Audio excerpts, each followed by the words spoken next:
안녕하세요. 대단히 반갑습니다. 서양 미술의 역사 르네상스에서 로코코까지 바이로아운 2022 30 르네상스 미술은 지오토, 마사치오, 도나텔로 같은 초기의 여러 창조적인 미술가들의 실험 정신과 활동에 힘입어 약 1500년경의 전성기를 맞이하였다. 이 전성기의 대가들은 레오나르도 다빈치, 라파엘, 미켈란젤로 등 유수한 작가들로 넘쳐나는 시기가 도래한 것이었다. 귀족들의 전폭적인 지원으로 예술가들이 활발히 예술에만 전념할 수 있었던 시기였다. 레오나르도 다빈치는 화가, 조각가, 건축가이면서도 과학자, 지질학자, 식물학자였고 또한 발명가이면서 전쟁 무기 개발 등 공학도이기도 한 모든 분야를 섭렵한 만능인이었다. 이렇게 다양한 분야에 관심을 가지고 연구를 끊이지 않게 한 결과 그는 미술 작품을 많이 제작하지 못했고 제작된 작품들도 제대로 보존된 경우가 많지 않았다. 르네상스 종교화의 특징은 중세와 비교해 볼 때 그림에 있는 성인에게서 신성과 인간을 동시에 느끼게 해주는 측면이 잘 나타난다.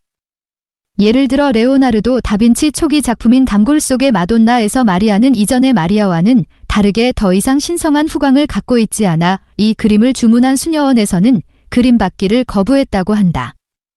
그러나 후광과 같은 상징의 도움이 없더라도 마리아는 젊고 아름다운 여인이면서 동시에 인간에게서는 느낄 수 없는 성스러움이 깃들어 있다. 레오나르도 다빈치, 앙골의 마돈나, G1483, 1486, 루브르 박물관. 강렬하고 신비스러운 레오나르도의 마돈나에 비해 라파엘로의 마리아는 따뜻하고 다정하면서 편안한 모성을 나타낸다. 라파엘은 개성이 강하거나 독창적인 화가는 아니었지만 전성기 르네상스 회화를 가장 잘 대변해주는 작품들을 제작했는데 대부분 조화롭고 명확한 구성과 자연스러운 빛의 처리 속에서 성스러우면서 이상적인 인체를 보여준다. 라파엘로, 더 버진 앤드 더 차일드 위드 세인트 존 더 베프티스트 1507 루브르 박물관. 조각의 경우에 가장 대표적인 작가는 미켈란젤로였다. 그의 작품은 회화나 건축도 있으나 그가 가장 심혈을 기울인 작업은 대리석 조각이었다. 초기의 피에타 상에서부터 축적된 에너지가 느껴지고 완벽한 인체미를 가진 다윗상과 노예의 상, 그리고 후기에 제작된 절망과 공포의 최후의 심판에 이르기까지 그는 여러 단계의 양식적 변화를 가졌었다. 그의 다양한 양식의 시도에도 불구하고 그의 일괄적인 관심사는 늘 인간의 정신과 그것을 반영하는 인체의 표현에 있었는데 그에게 조각은 인간의 경험을 구체화하여 구현한 것이었다. 미켈란젤로 부오나로티, 피에타 1499, 대리석, 성베드로 성당. 미켈란젤로 부오나로티, 다윗 1501-15-4, 아카데미 미술관, 이탈리아 피렌체. 미켈란젤로 부오나로티, 죽어가는 노예 1513-16, 대리석, 루브르 박물관, 프랑스. 미켈란젤로 부오나로티, 최후의 심판 1541, 프레스코, 시스티나 성당, 바티칸. 이탈리아의 르네상스 미술은 피렌체와 로마 외에도 상업의 도시 베네치아에서도 활발하였다. 피렌체와 로마 두 도시가 엄격하고 지적인 분위기와 근육적인 인체 중심의 미술의 경향을 보인 반면 상업적인 도시 베네치아에서는 자유롭고 역동적인 구성과 따뜻하고 감각적인 색채가 발달하였다. 베니스 화파의 기초는 지오바니 벨리니 1430년, 1516년에 의해 다듬어지고 이를 전성기에 이르게 한 화가는 티지아노 베첼리오 1488에서 90년경-1576년경였다. 티치아노와 그 이후 화가들의 그림들에서는 자연 속에서 활동하는 건강하고 생명감 넘치는 인체와 그 인체들을 훈훈히 감싸주는 빛과 사치스러운 비단이나 동방의 보석 같은 사물이 즐겨 사용되어 상업적 도시에 맞게 매우 세속적이고 화려한 그 도시의 취향을 반영하였다. 지오바니 벨리니, 마돈나와 아이, 티치아노, 고치 재단화. 르네상스는 이탈리아뿐만 아니라 이후의 플랑드르, 현재의 벨기에에서는 얀반 아이크, 벤 에익과 같은 화가들에 의해 르네상스 회화가 시작되었다. 이 지역의 미술은 이탈리아의 이상주의와는 달리 세밀한 사실주의적 특징을 나타낸다. 또한 대표적인 화가인 피터 브리겔, 피터 브러그헬 더 오데이은 플랑드르에서 16시에 활약한 중요한 화가로 농민들의 생활을 관찰하고 계절에 따른 자연과 풍경과 인간들의 모습은 조감도적인 구성으로 그렸다. 세세한 일상생활의 모습을 통해 브리겔은 인간의 모습과 자연과의 관계를 보여주려고 했다. 반 아이크, 아르놀피니 부부의 초상, 영국 국립미술관. 반 아이크, 대법관 롤랭 제상의 성모, 루브르 박물관. 브리겔, 농민 웨딩, 1568. 브리겔, 베들레헴의 인구조사, 1566. 독일의 알브레히트 뒤러, 몰브렉트 도러는 이탈리아의 르네상스를 북유럽에 들여온 가장 중요한 화가로 고전주의에 심취하여 원근법, 인체 비례에 대한 해박한 지식을 탐구하였다.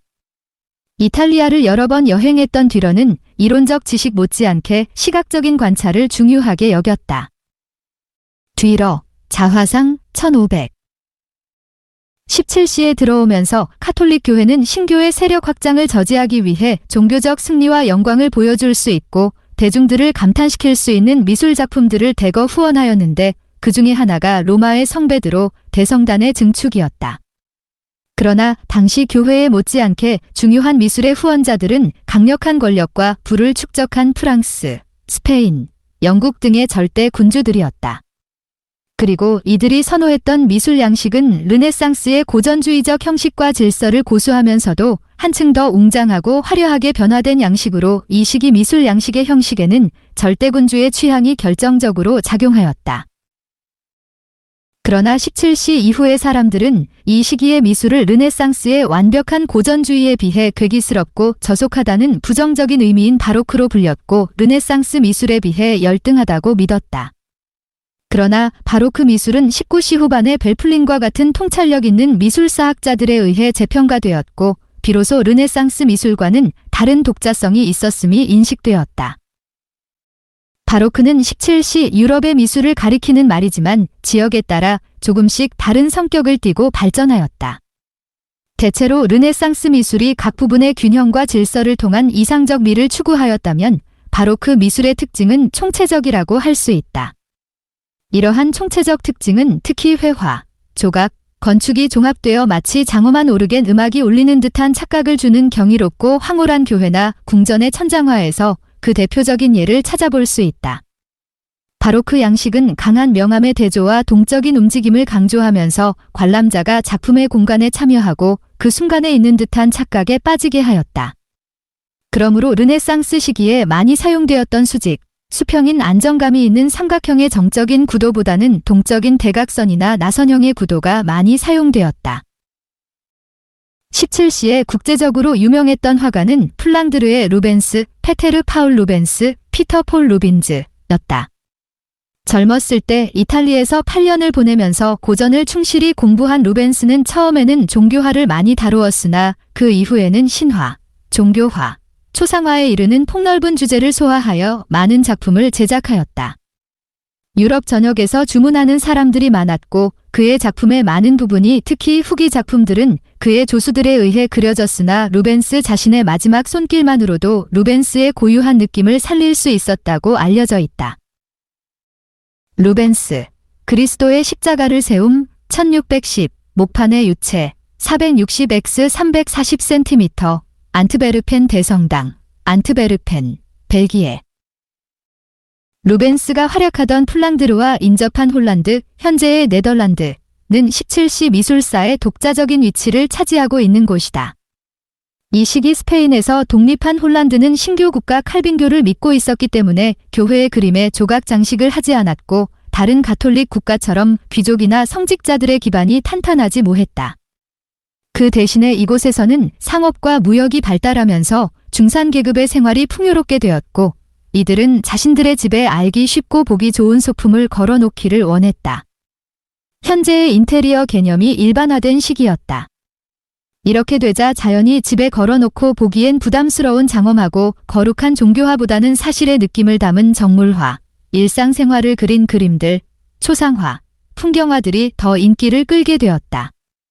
풍경화의 경우를 예로 들면 홀란드의 풍경은 더 이상 인물의 배경으로서가 아닌 하나의 독립적인 미술작품의 소재가 될 수 있다는 것을 증명하였다.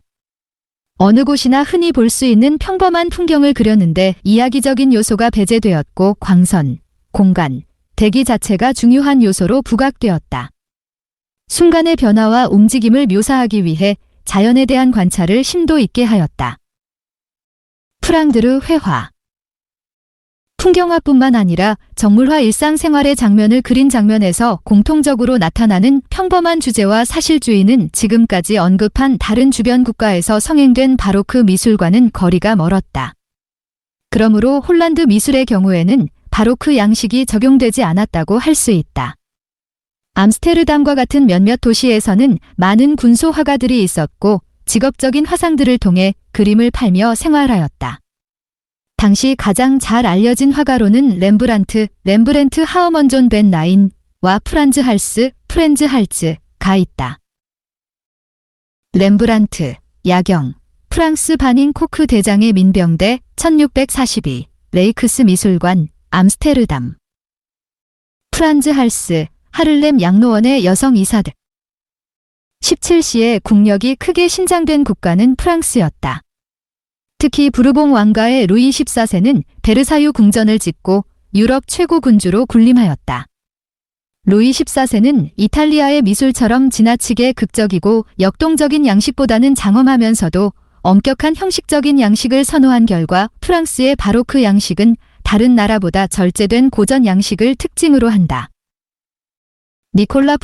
니콜러스 푸사는 이런 프랑스의 고전적 바로크 양식의 대표적인 화가였다. 그는 교훈적이고 명상적인 그림을 추구하였고 그리스와 로마 그리고 르네상스의 대가들과 고전 사상에 입각한 완벽하고 이상화된 화면을 창조해야 한다고 주장했다.